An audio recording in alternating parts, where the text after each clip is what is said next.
तो prime minister Modi जाते हैं असम और वहां पे बोला कि हम बायो इथेनॉल प्लांट बनाएंगे, साथ में एक यूनिट लगेगी अपनी पॉलीप्रोपाइलिन यूनिट। प्रोप वर्ड जो होता है केमिस्ट्री के अंदर, ये 3 से रिलेटेड है, मतलब इसमें टोटल 3 कार्बन आपको देखने को मिलेगी, फिर हाइड्रोजन ऐड कर लो आप। तो पॉलीप्रोपाइलिन की यूनिट लगाई जाएगी। जितना भी प्लास्टिक रिलेटेड प्रोडक्ट्स, आपकी प्लम्बर्स को जो भी चीजें चाहिए होती हैं, जितना भी इलेक्ट्रिसिटी का सामान होता है, इनडायरेक्टली डायरेक्टली पॉलीप्रोपाइलिन का यूसेज वहां पे काफी ज्यादा रहता है। फिर आती है आपकी केमिस्ट्री की लैब्स, एज अ सॉल्वेंट इसको यूज किया जाता है। फिर आती है बात कि इसको मैन्युफैक्चर कहाँ पे किया जा रहा था, तो हम खरीद रहे थे फ्रॉम द फॉरेन कंट्रीज, वो चाहे से सऊदी अरेबिया हो, यूएई हो, यूएस हो, डिफरेंट कंट्री से हम परचेज कर रहे थे पॉलीप्रोपाइलिन को। इसी वजह से हमने बोला कि इसकी एक सेपरेट यूनिट बना लेते हैं। तो एक बायो इथेनॉल प्लांट जो बनाया जाएगा आपका किस चीज का यूज करके, बैम्बू, ठीक है, बैम्बू का यहाँ पे इंपॉर्टेंट रोल रहेगा। तो ऑब्वियस सी बात है, बैम्बू अब ग्रो भी करेंगे, कटिंग भी होगी उसकी, दोबारा से उसकी ग्रोथ करवाई जाएगी, तो इससे लोकल इकोनॉमी काफी ज्यादा सपोर्ट होने वाली है। अच्छा, कल हमने पढ़ा था कि जो बैम्बू है वो 1G बोल दिया था। अगर तो रॉ मटेरियल देखें तो हमको डायरेक्ट नेचर से मिलेगा, मतलब आपकी एक खेती होगी, वहां पे आपने बैम्बू उगाया होगा, बांस उगाई होगी, और वहां से आप कट करोगे और जाके प्रोसेसिंग यूनिट में बेच दोगे। पर ये एडिबल फॉर्म नहीं है। फर्स्ट जनरेशन में सिर्फ रॉ मटेरियल के साथ एडिबल भी होनी चाहिए, जैसे आपकी वीट थी, शुगर केन थी, आपकी शुगर बीट थी, वो सारे एडिबल भी होते हैं नेचर में। तो इसी वजह से जो बैम्बू है ये आपका काउंट होगा एज अ सेकेंड जनरेशन, जिसको आप खा नहीं सकते, जो एडिबल फॉर्म नहीं है। इसमें लिग्निन वगैरह हेमीसेल्यूलोज डला होता है, जिसको हम खा नहीं पाते हैं, तो ये खाई नहीं जाती, इस वजह से इसको किसमें कंसीडर किया जाएगा, सेकेंड जनरेशन के अंदर। बाकी थोड़ा सा और डिटेल में इसको देखते हैं बाद में। अब लोकेशन क्या डिसाइड हुई है, तो इंडिया के नॉर्थ ईस्टर्न स्टेट्स में जाइए और यहाँ पे आपको एक स्टेट मिलेगी विच इज असम। असम के 2 इंटरनेशनल बॉर्डर्स भी हैं, जैसे एक तरफ आपको दिखेगा भूटान वाला एरिया, ये दिस वन, ये भूटान वाला एरिया आ गया, और नीचे की तरफ बांग्लादेश आ गया, तो 2 इंटरनेशनल बॉर्डर्स भी लगते हैं। पर अगर हिस्ट्री में जाओगे तो सारा नॉर्थ ईस्ट एक टाइम पे अहोम किंगडम के अंडर, ये सेपरेट स्टेट्स थोड़ी थी, एक ही हुआ करती थी, बर्मा तक आप सारा एक ही काउंट किया करते थे। खैर वो अखंड भारत की बात हो रही है। अब आजो, अब प्राइम मिनिस्टर ने फिर काफी तारीफ करी कि एनर्जी सेक्टर प्लस जो सेमीकंडक्टर का सेक्टर है, इंडिया इसमें बूस्ट करने वाला है। हम भारत के ही अंदर इनकी प्रोडक्शन भी करेंगे और एक्सपोर्ट भी इन चीजों का करेंगे। इवन जो सोलर पैनल्स हैं उसमें देखोगे तो इंडिया टॉप 5 कंट्रीज में अब काउंट हो रहा है। ये नंबर थोड़ा वेरी करता रहता है, कभी हम 3rd पे आ जाते हैं, कभी 4th पे आ जाते हैं।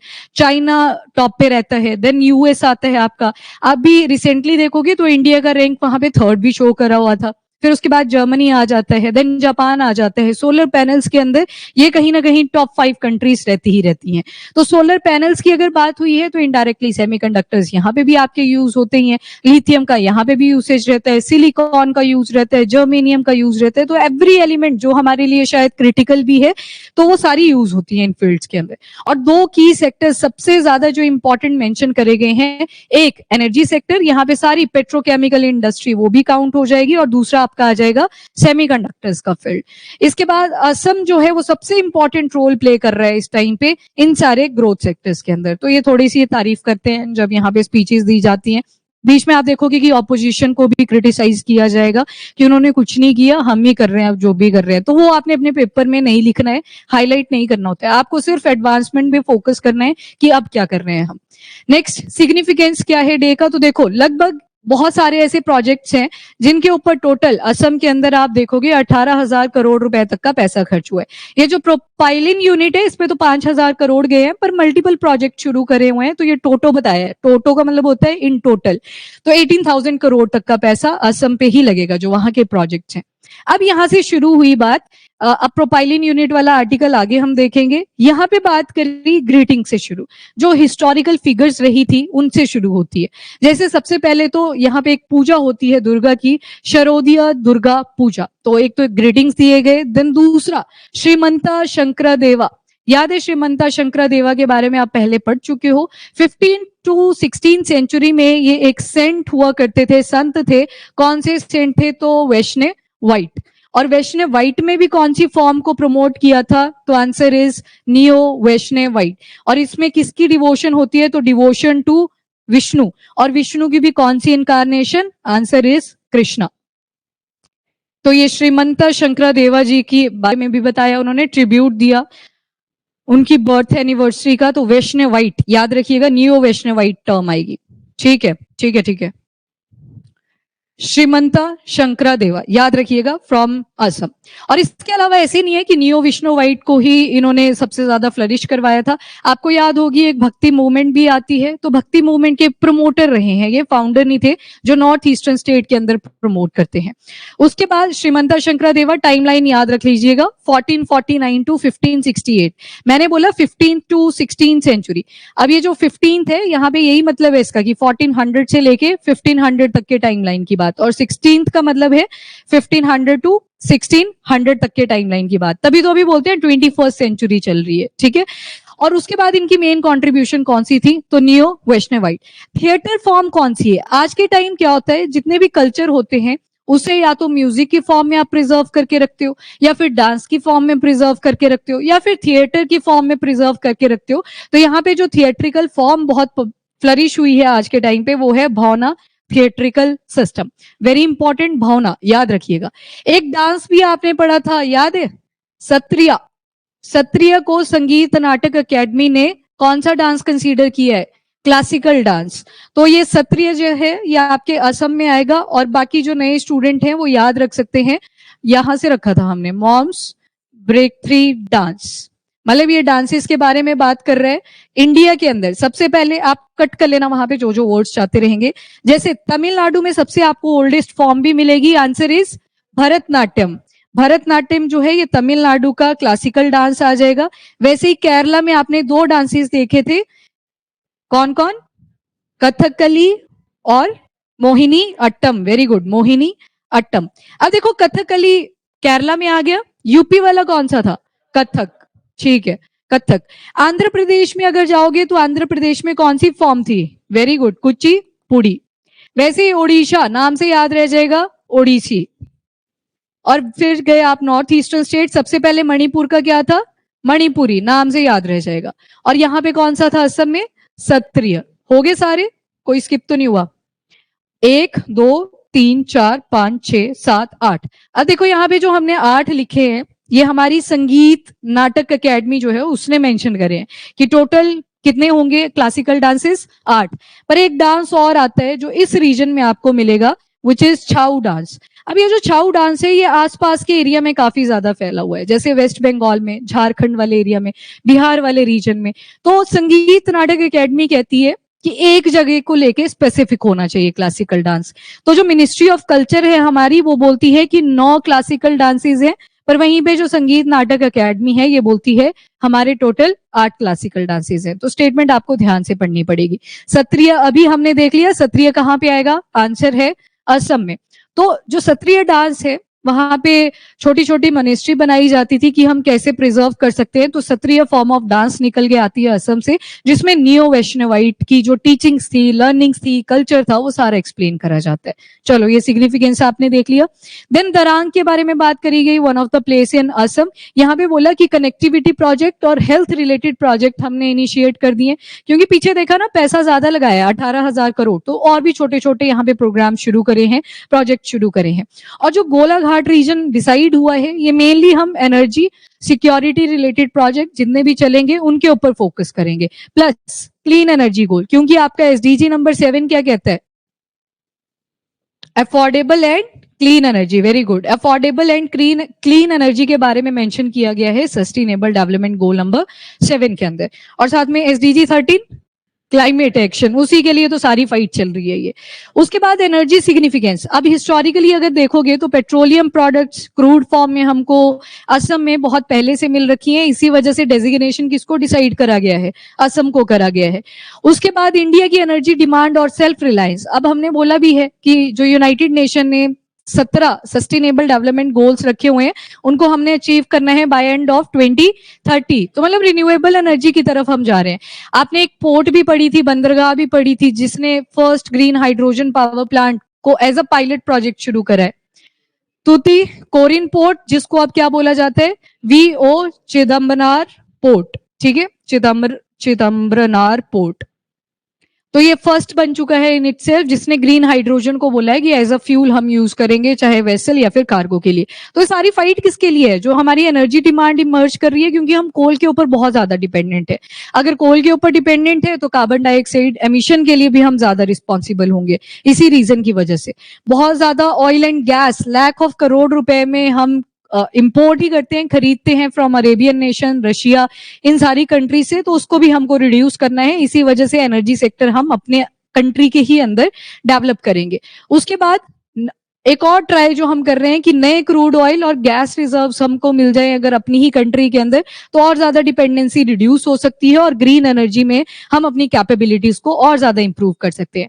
अब जैसे कई बार क्या होता है ना, जमीन पे ज्यादा मिनरल नहीं मिलते, तो फिर हम चलते हैं पानी की ओर। तो उसी के लिए एक और प्रोजेक्ट चला दिया है, विच इज समुद्रयान या फिर समुद्र मंथन के नाम से भी जिसे जाना जाता है।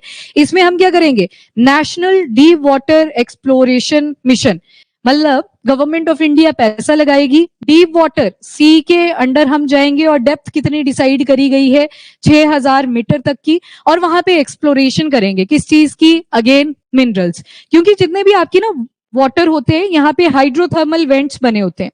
किसी को पता हो हाइड्रोथर्मल वेंट्स? या तो इस वर्ड को तोड़ो, वहीं से पता लग जाएगा आपको। वॉल्केनो में याद है वेंट, वेंट बार बार हमने पढ़ा है। क्या होती है वेंट? Pipe like structure? नहीं, वेंट ये वो वाली नहीं है। मैंने वॉल्केनो की पूछी आपसे। जब रॉक मेल्ट करती है तो एक रास्ता बनता है, पाइप लाइक स्ट्रक्चर होता है, उससे ही सारा मैग्मा ऊपर की तरफ आता है और लावा की फॉर्म में बाहर निकल जाता है। तो इस पाइप लाइक स्ट्रक्चर को हमने क्या बोला था? वेंट। अब क्या होता है, ये तो आगे जमीन की बात, पानी के अंदर भी वॉल्केनिक इरप्शंस होती हैं, वैसे होते हैं हाइड्रोथर्मल वेंट्स। ऐसा पानी जिसका टेम्परेचर बहुत ज्यादा हाई रहेगा, यहाँ पे हाइड्रोथर्मल वेंट्स। यहाँ पे भी क्या होंगी? रॉक्स मेल्ट करती हैं और ये पानी के ही अंदर ऐसे पाइप लाइक स्ट्रक्चर, छोटे छोटे वॉल्केनिक फॉर्म्स आपको दिखाई देंगी। व्हाइट भी हो सकते हैं, ब्लैक कलर के भी हो सकते हैं। जहां पे व्हाइट होंगे मतलब कैल्शियम का कहीं ना कहीं कंटेंट आपको ज्यादा मिलेगा। वैसे बाकी हैवी मेटालिक मिनरल जो होंगे वो ब्लैक वाली कैटेगरी में आपको ज्यादा मिलते हैं। तो इनको एक्सप्लोर करना है under which mission? National D water exploration mission. और इसके लिए ये जो समुद्रयान मंथन है या फिर समुद्र मंथन भी जिसे कह दिया जाता है, 2025 की स्पीच में इसको अभी अनाउंस किया है। और इसी के अंडर ये जो आपको दिख रहा है साइड में, इसको ही नाम दिया गया है मत्स्य 6000, जिसके अंदर टोटल 3 एक्वानॉट्स बैठ सकते हैं। अब मैंने वर्ड यूज किया एक्वा नॉट्स, जैसे एस्ट्रोनॉट एक वर्ड है, जब स्पेस में किसी को भेजते हैं तो वर्ड यूज कर लिया एस्ट्रोनॉट। पर एक्वा, एक्वा क्या रिप्रेजेंट करता है? वाटर को। तो जो पानी में जाएंगे एक्सप्लोरेशन के पर्पज से, उनको क्या टर्म यूज कर दी जाएगी? Aquanauts. तो इसमें टोटल 3 एक्वा नॉट्स बैठ सकते हैं और इसका जो डायमीटर रहेगा वो लगभग 2.1 मीटर का है। जैसे ये सर्कल होता है ना, इसकी आधे की बात करेंगे तो रेडियस आएगी, पूरे की बात करेंगे तो डायमीटर आ जाएगा। तो 2.1 मीटर का है। सबमर्सिबल है, यानी कि अंडर वाटर जा सकता है। सबमर्सिबल का मतलब समझते हो ना, जैसे सबमरीन के लिए भी अंडर वाटर ही हम बोल देते हैं। तो ये वाटर के अंदर जा सकता है। प्लस कौन से एलॉय का बना है? तो आंसर आएगा टाइटेनियम, क्योंकि टाइटेनियम एंटी कोरोसिव होता है नेचर में। जब पानी में जाएगा तो जंग भी लग सकता है ना, अगर लोहे का आप इसको बना के भेज दोगे।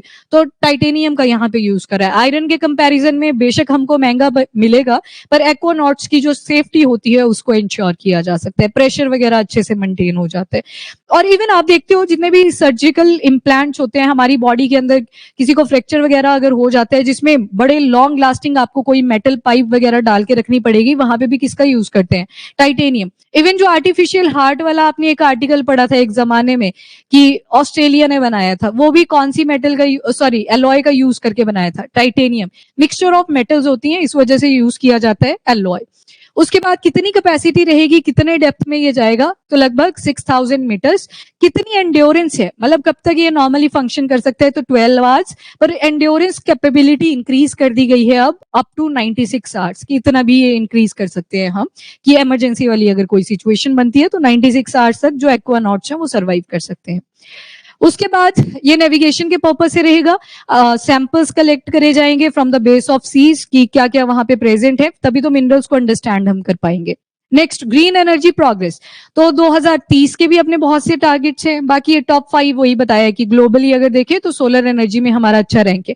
विंड एनर्जी में देखें हम टॉप 4 कंट्रीज में आ जाते हैं, तो काफी अच्छा इमर्ज कर रहे हैं। अब आते हैं इथेनॉल और बैम्बू बेस्ड इकोनॉमी के ऊपर।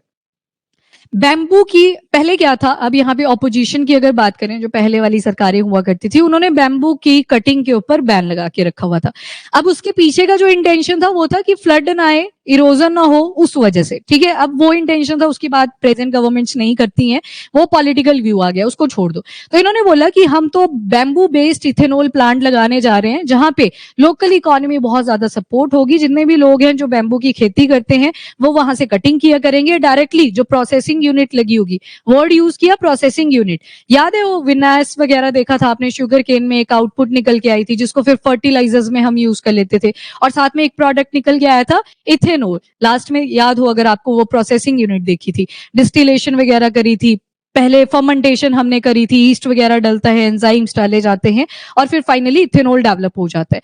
तो यहाँ पे फार्मर्स और जो ट्राइबल कम्युनिटीज हैं जिनके पास ये बांस की खेती रहती है, उनको बहुत ज्यादा बेनिफिट होने वाला है। और गवर्नमेंट ने बोला है कि हमको बैम्बू की सप्लाई कॉन्टिन्यूअसली चाहिए होगी। तो असम, ऊपर की तरफ अरुणाचल प्रदेश, साइड में मेघालय और नागालैंड, यहाँ से बैम्बू की सप्लाई असम के गोलाघाट रीजन में चलती रहेगी। और अगर रिफाइनरी आपसे पूछ ली जाए तो नुमालीगढ़ है, आगे लिखा होगा नुमालीगढ़ रिफाइनरी प्लांट, यहाँ पे ये सारा काम किया जाएगा प्रोसेसिंग का। फिर उसके बाद बैम्बू चिपिंग यूनिट्स बनाई जाएंगी, मतलब जहां पे उसकी कटिंग्स करी जाएंगी, और लगभग 200 करोड़ रुपए तक इन्वेस्ट करा जाएगा इसी सेक्टर के अंदर एनुअली, हर साल। नेक्स्ट, एक सिंगल इथेनॉल प्लांट बेनिफिट करेगा अराउंड थाउजेंड्स जो लोकली वहां पे रहते हैं, जो बैम्बू की प्रोडक्शन करेंगे। Next is policy reforms. अब देख लो यहाँ पे पहले वाली गवर्नमेंट पे लगा दिया कि पहले तो जेल हो जाया करती थी अगर आप बैम्बू की कटिंग कर लेते थे। अगेन ये आपके आंसर में नहीं दिखना चाहिए कि आप किसी ऑपोजिशन के पार्टी के अगेंस्ट बोले जा रहे हो। पता लगा आपकी आंसर शीट उनके फेवरेट वाले कमिश्नर बोल रही हूँ, चेयरपर्सन के पास चली जाती है, तो उससे नेगेटिव इंपैक्ट पड़ते हैं, 0 ही मार्क्स आते हैं। तो आपका answer must be neutral. Polypropylene plant and industrial boost, तो ये अगेन वही लिखा है, असम में हम करेंगे। कहाँ कहाँ यूज नहीं होता पॉलीप्रोपाइलिन? डेली प्लास्टिक की जो आइटम्स होती हैं, वेदर बकेट्स है, मग्स है, उनको बनाने में यूज किया जाता है। मेडिकल किट्स है, ऑटोमोटिव पार्ट्स हैं, गाड़ियों में बहुत सारे ऐसे पार्ट्स होते हैं जो अगेन पॉलीप्रोपाइलिन का एक इंपॉर्टेंट यूज रहता है।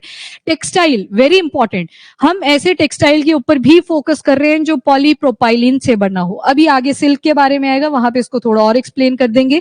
पैकेजिंग मटेरियल, एग्रीकल्चर टूल्स, सभी चीजों में पॉलीप्रोपाइलिन का यूज होता है।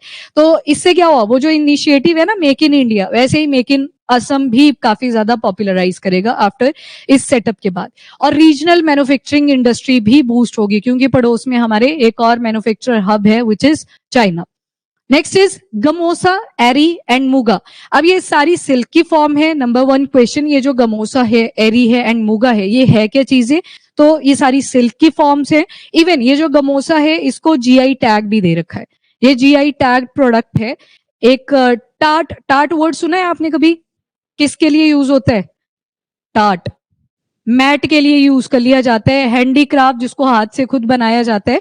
तो गमोसा टार्ट्स जो हैं उनको जीआई टैग दे रखा है। कौन सी सिल्क से बना है? Answer is gamosa.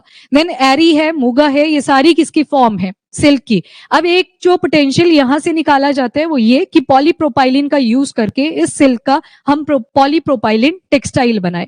ज्यादा एडवांस्ड होता है और तो कुछ नहीं, जैसे टेक्नोलॉजी हम ऐड कर रहे हैं वैसे ही सेम ये क्लोथिंग के सेक्टर में है, मिनिस्ट्री ऑफ टेक्सटाइल के सेक्टर में है। उसके बाद सेमीकंडक्टर मिशन एंड असम का रोल। अब यहाँ पे बोला है, जैसे आपने 4 ऑपरेशनल यूनिट्स पढ़ी थी, एक ओडिशा में थी, 2 आंध्र प्रदेश में थी, एक मोहाली में थी, पंजाब वाले एरिया की आ गई, और जो बाकी 2 थी वो गुजरात की बोली गई है। ये वाली जो बोली है सेमीकंडक्टर मिशन के अंदर, इसका भी बोला है कि बनाएंगे, कब तक बनाएंगे वो अभी अपने को आइडिया नहीं है। 27,000 करोड़ की semiconductor factory being built in Morigaon region, बोला है ये, देख लेंगे बाकी बात की। आप लिख सकते हो अपने आंसर के अंदर अगर लिखना चाहो, पर वो 6 जो थी वो सेपरेट थी, उनको इंडिविजुअली अनाउंस करा गया था। तो मैटर ऑफ प्राइड है for the people of Assam. बाकी ये ऑपोजिशन से रिलेटेड है, इस पॉइंट को मैं स्किप कर रही हूँ। आगे हम मेन फोकस पे आते हैं जो करंट गवर्नमेंट अपने काम को बता रही है। नंबर 1 कि जो असम के लोग हैं इनफिल्ट्रेशन से बहुत ज्यादा सफर हुए हैं, मतलब जो साइड के रिफ्यूजीज है। फॉर एग्जाम्पल ये वाला एरिया है असम, यहाँ से बांग्लादेश के रिफ्यूजीज आए हैं, साइड में आप देखोगे बर्मा यानी कि म्यांमार जिसको आप आज के टाइम पे बोलते हो, वहां से भी बहुत सारे रिफ्यूजीज आए हैं। अब ट्राई किया गया है कि इन्फिल्ट्रेशन इन एरिया में रोकी जाए और इनकी जो अपनी आइडेंटिटी है उसको और ज्यादा पॉपुलराइज करवाया जाए। एग्जाम्पल भी दिया है उन्होंने कि जो आसमीज लैंग्वेज है उसको क्लासिकल लैंग्वेज का स्टेटस दिया गया था 2024 में, ताकि इनका जो लिटरेचर है, जो इनकी लोकल बोलियां हैं वहां की, वो फ्लरिश कर सके। अब यहाँ से क्लासिकल लैंग्वेजेस भी याद रख लेना, पहले जो थी वो 6 थी, ठीक है, 2024 में और 5 ऐड होती है और आज के टाइम पे आपको क्लासिकल लैंग्वेजेस टोटल मिलेंगी 11। वैसे तो मोस्ट ऑफ बंगाल पीपल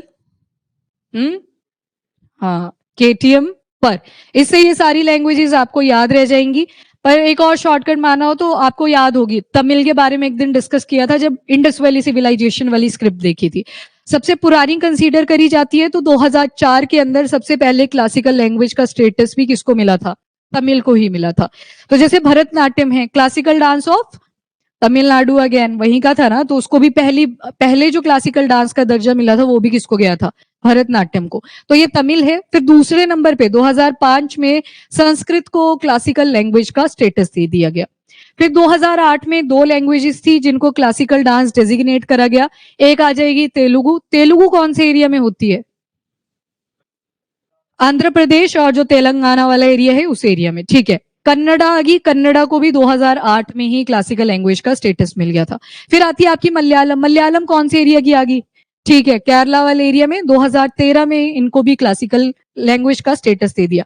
और फिर जो लास्ट थी ना वो ओडिया थी, ये 2014 में ओडिया को क्लासिकल लैंग्वेज का स्टेटस दिया गया। उसके बाद कोई क्लासिकल लैंग्वेज डेजिग्नेट नहीं हुई थी। फिर 2024 में और 5 लैंग्वेजेस को क्लासिकल लैंग्वेज का स्टेटस दिया जाता है, जिसको आप एमबीए और पीपी से याद रख लेना। ये वाली सारी लैंग्वेजेस को याद रखने के लिए है एमबीए पीपी, जो 2024 में रिसेंट वाली ऐड हुई थी वो मराठी आ जाएगी, बंगाली आ जाएगी, आसमीज है, प्राकृत, पाली। तो ये 5 लैंग्वेजेस हैं जिनको 2024 में क्लासिकल लैंग्वेज का स्टेटस दिया गया। इसी वजह से प्राइम मिनिस्टर ने हाईलाइट करा कि देखिए जो आसमीज लैंग्वेज है उसको हमने अब क्लासिकल लैंग्वेज की कैटेगरी में ऐड कर दिया है। कोई भी लैंग्वेज कैसे क्लासिकल लैंग्वेज बनती है, तो कैसे बनती होगी सोचो? जिसकी हिस्ट्री बहुत पुरानी होनी चाहिए, 1600 से 2000 साल पुरानी होनी चाहिए। मॉडर्न चेंजेस के साथ उसके लैंग्वेज में, उसके लिटरेचर के अंदर कोई भी चेंजेस नहीं आने चाहिए, मतलब जैसी थी वैसी होनी चाहिए उसकी ओरिजिनल फॉर्म में।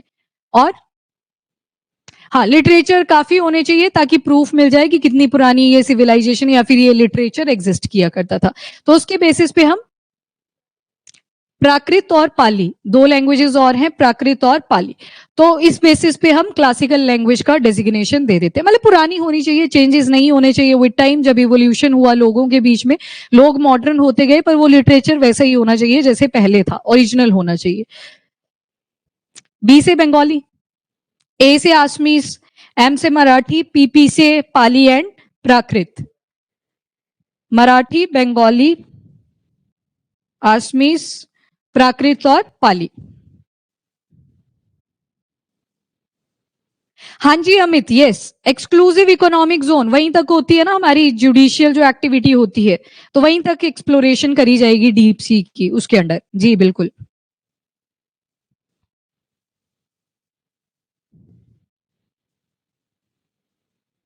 ठीक है।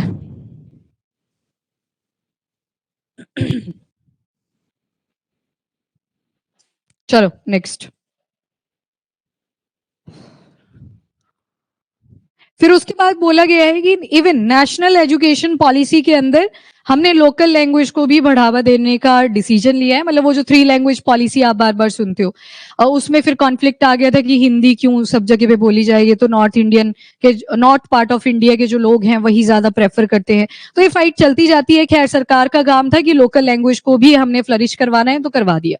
तो यहाँ पे लोकल लैंग्वेज के बारे में बात करी। उसके बाद एक और इम्पॉर्टेंट पर्सनैलिटी विच इज वीर लचित बोरफुकान, तो इनके बारे में मेंशन करा। और इनकी जो बायोग्राफी थी, इनकी बैटल्स के बारे में जो लिखा हुआ है, वो लगभग 23 लैंग्वेजेस में कन्वर्ट करी गई। तो एक इंपॉर्टेंट फिगर रहे हैं जब अहोम किंगडम हुआ करता था। तो उस टाइम पे फिर अगेन वो ऊपर क्रिटिसिज्म वाली लाइन है, इसको आप इग्नोर कर दें। और यहाँ पे 400th बर्थ एनिवर्सरी थी नेशनल लेवल पे, तो उसके बारे में बात करी गई। और जोरहट रीजन के अंदर एक ग्रैंड स्टेच्यू भी बनाया गया है वीर लचित जी का ही। उसके बाद थे कौन ये, तो 1672 तक का इनका टाइम पीरियड था। सबसे इंपॉर्टेंट जो बैटल इन्होंने लड़ी थी वो थी बैटल ऑफ सराई घाट। ये जो सराई घाट की लड़ाई थी, ये मुगल फोर्सेस के अगेंस्ट हुई थी। अब मुगल जो फोर्सेस हुआ करती थी उसमें भी कौन से किंग थे उस टाइम पे, या रूलर ये वर्ड यूज किया करते थे, औरंगजेब थे। औरंगजेब ने यहाँ पे राम सिंह वन को भेजा था कि जाइए और नॉर्थ ईस्ट वाले पार्ट को कॉन्कर करिए। तो वीर लचित ने उनके अगेंस्ट फाइट करा था और बैटल ऑफ सराई घाट में जीत भी गए थे। ठीक है, तो एक इंपॉर्टेंट कंट्रीब्यूशन बैटल ऑफ सराई घाट में थे। बाकी रिवर कौन सी रहेगी, तो आंसर सेम है, ब्रह्मपुत्र रिवर आ जाएगी। नेवल फोर्सेस का काफी यूज हुआ था। उसके बाद ये इनके कोटेशन है जिनको आप यूज कर सकते हैं। बाकी ऑनर्स एंड मेमोरियल्स, तो नवंबर 24 लचित बोरफुकान डे सेलिब्रेट होता है असम के अंदर, और एक यूनिवर्सिटी भी इनके नाम पे ही पड़ी है। एक अवार्ड भी दिया जाता है इंडियन आर्म फोर्सेस को, जो वेलर और ऑनर और करेज का एग्जाम्पल शो करते हैं। तो ये भी याद रखना। और एक ब्रिज भी है सराई घाट का, वो भी इन्हीं के ऑनर में, जो बैटल इन्होंने लड़ी थी उसके ऑनर में बनाया गया था, नाम उनके इंस्पायर होके लिखा था।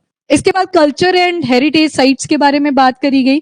तो एक फोर्ट है रंगगढ़ फोर्ट, हिस्टोरिकली इंपॉर्टेंट है, शिव सागर रीजन में लोकेटेड है। इसकी रेनोवेशन शुरू कर दी गई है। इसके बाद बटाद्रवा, ये बर्थ प्लेस था जो आप पीछे शंकरदेवा जी के बारे में पढ़ के आए। कौन सी मूवमेंट के लिए कॉन्ट्रीब्यूशन थी, नियो वैष्णवाइट, भक्ति मूवमेंट के वो प्रोमोटर थे।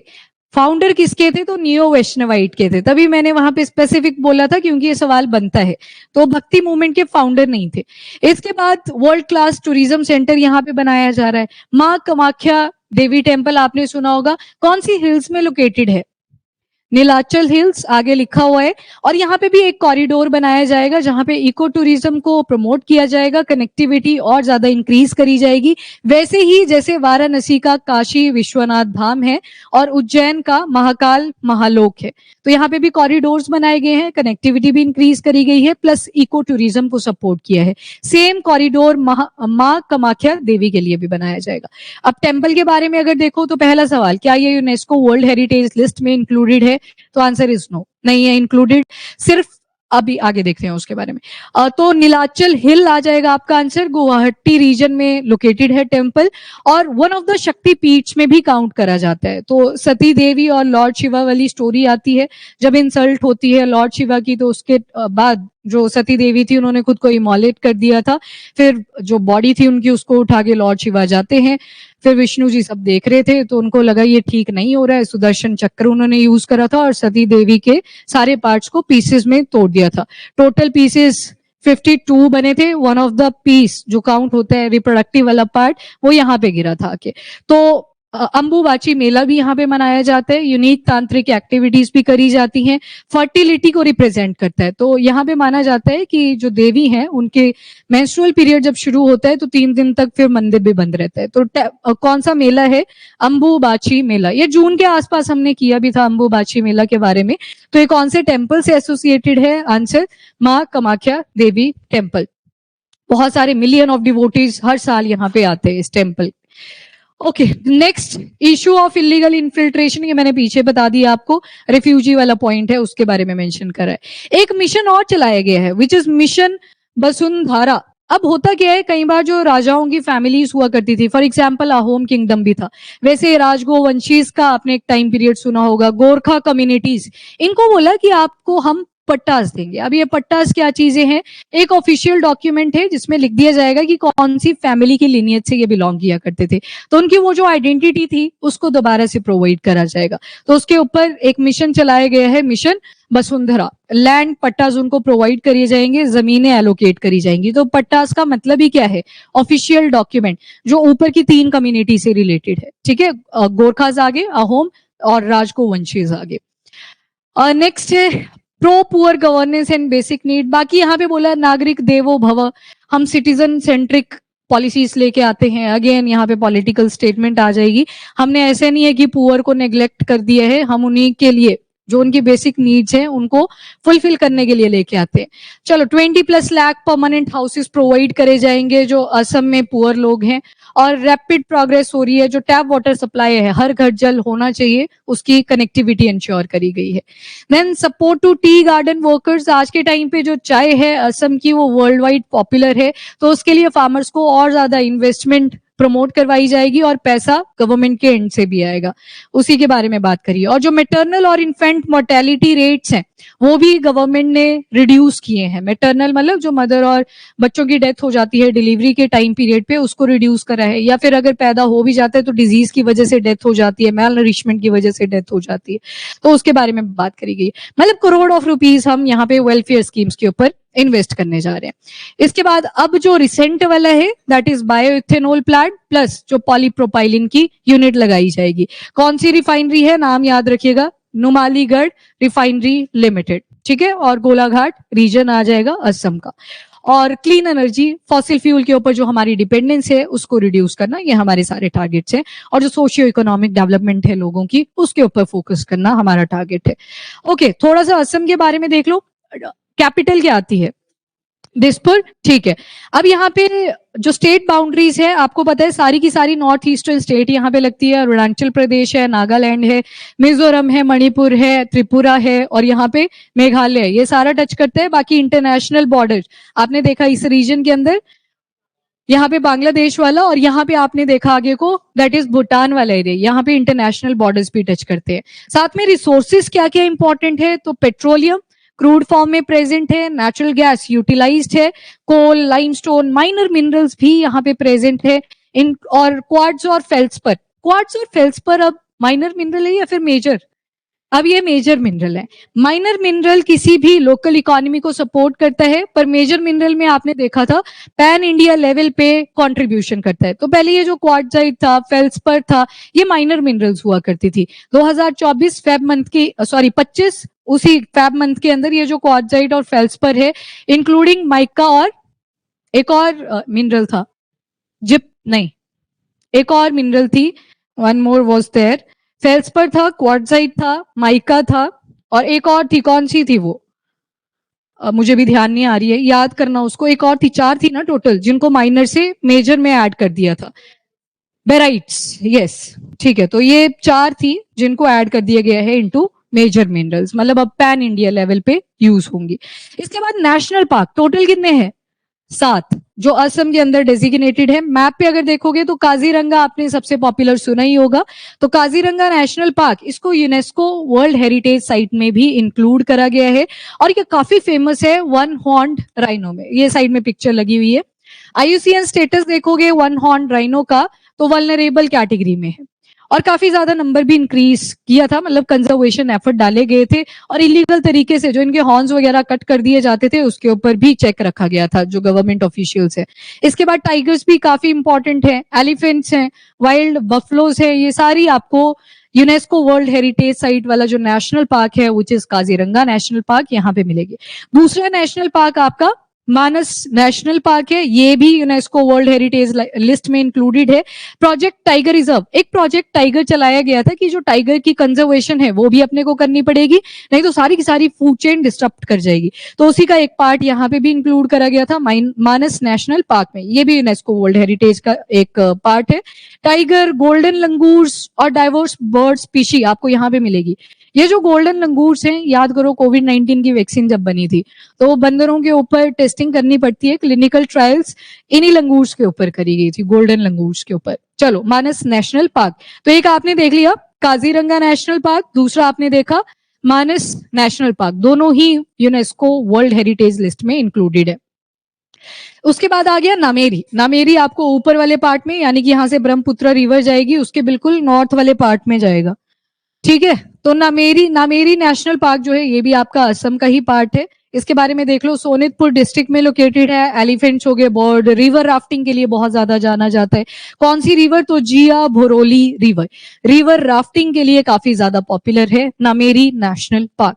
उसके बाद औरंग नेशनल पार्क, जिसको राजीव गांधी औरंग नेशनल पार्क भी कहा जाता है, ये भी आपको नॉर्थ ऑफ ब्रह्मपुत्र मिलेगा। ये देख लो यहाँ पे औरंग लोकेटेड है, तो नॉर्थ बैंक ऑफ ब्रह्मपुत्र में आपको मिलेगा। और वेरी इंपॉर्टेंट पॉइंट, इसे मिनी काजीरंगा का स्टेटस भी दिया गया है, ठीक है। मिनी काजीरंगा मतलब छोटा version of Kaziranga national park, जो कि एक यूनेस्को वर्ल्ड हेरिटेज साइट में इंक्लूडेड है। औरंग नहीं है UNESCO world heritage, but designation मिली है मिनी काजीरंगा की। यहाँ पे भी rhinos, tiger and wild boars. Wild boar क्या होता है, ये हिस्ट्री में भी काफी पढ़ते हो आप, वाइल्ड बोर। हाँ, जंगली फॉर्म जो होती है उसके लिए यूज करते हैं वाइल्ड बोर्स, ठीक है। दिब्रू साइकोवा नेशनल पार्क, ये तो बायोस्फीयर रिजर्व में भी आपने पढ़ा था, याद है। एक वन ऑफ द जो बायोस्फीयर रिजर्व था 18 में से, वो दिब्रू साइकोवा भी था। तो यहाँ पे आपको फेरल हॉर्सेस, रिवर डॉल्फिन, बहुत सारे माइग्रेटरी बर्ड्स भी देखने को मिलते हैं। फिर देहिंग पटकाई नेशनल पार्क, ये सबसे नया वाला नेशनल पार्क है जो 2021 में डिक्लेयर हुआ था। इसके बाद एक और हुआ था, that is Raimona national park, तो ये 2021 में एडिशन हुई थी इन दोनों की।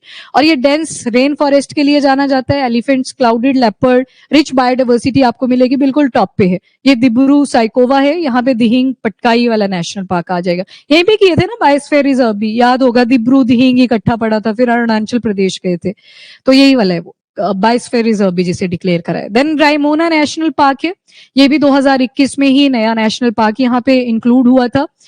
और ये बॉर्डर करता है भूटान वाले एरिया को, देखो बिल्कुल कॉर्नर पे रायमोना नेशनल पार्क यहाँ पे आपको मिलेगा। भूटान वाले एरिया तक एक्सटेंडेड है, मतलब जो फॉरेस्ट है वो आपको कॉमन मिलते हैं। तो ये 2021 में डेजिग्नेट हुआ था। बाकी यहाँ पे गोल्डन लंगूर्स, एलिफेंट्स और रिच फॉरेस्ट इकोसिस्टम आपको मिलता है। एक और नेशनल पार्क की जो एंट्री हुई थी वो भी ऐड कर लो, सिखना नेशनल पार्क, बोडोलैंड वाला जो एरिया है वहां पे वो लोकेटेड आपको मिलेगा। तो 8th आ जाएगा सिखना, पीपीटी में मैं ऐड करवा दूंगी। नेशनल पार्क, काफी सारी माइग्रेटरी स्पीशी यहाँ पे आती हैं, तो इसको भी ऐड कर लो, सिखना, ठीक है, गुड। बोडोलैंड वाला जो एरिया है, डिमांड भी रहती है, उस एरिया में ये लोकेटेड है, दैट इज सिखना नेशनल पार्क। तो टोटल हो गए इसके 8, 7 नहीं है, 8 हो चुके हैं अब।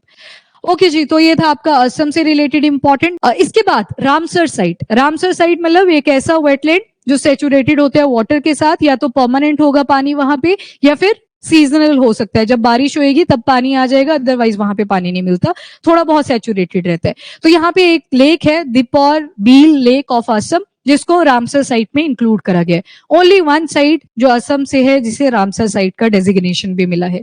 लोतक लेक कहाँ पे पड़ी थी आपने? नो, असम में नहीं थी। किसने बोला? हाँ, वेरी गुड, मणिपुर में थी आपकी। और लोकतक लेक जो थी उसमें क्या देखे थे आपने? फोमडीज, जो फिशिंग स्टाइल बनाया होता है एक यूनिक तरीके से, फोमडीज। पर दीपौर बील कहाँ पे है? आंसर इज असम, और रामसर साइट है यहाँ की, ठीक है। Yes online, very good. 40 square kilometre तक का एरिया है इसका। बाकी ब्रह्मपुत्र रिवर से कनेक्टेड है, कौन से चैनल के थ्रू? तो खांजन चैनल है वहां पे, उसके थ्रू ये कनेक्टेड है along with the Brahmaputra river. तो वाटर लेवल इंक्रीज करता है जब ब्रह्मपुत्र रिवर में फ्लड्स आते हैं। उसके बाद और क्या चीजें हैं? तो बिहू, बिहू सेलिब्रेशन एक इंपॉर्टेंट फेस्टिवल जो असम का रहता है। नॉर्थ वाले पार्ट में किस फॉर्म में सेलिब्रेशन होती है बिहू? एक हिंट देती हूँ, जनवरी के आसपास होता है। नहीं, एक और एम से था। यस, तो वो नॉर्थ पार्ट का वर्जन रहता है।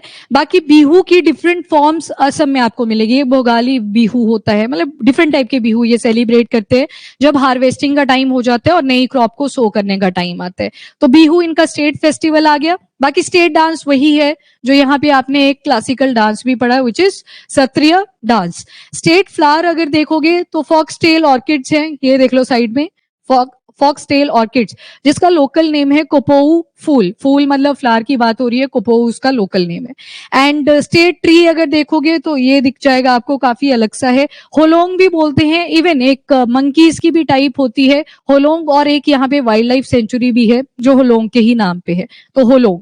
इसके बाद स्टेट एनिमल देखोगे तो इंडियन राइनोसोरस। अभी देखा आपने वन हॉर्न राइनोस, यहाँ पे काफी अच्छा नंबर है। कौन सा IUCN स्टेटस था?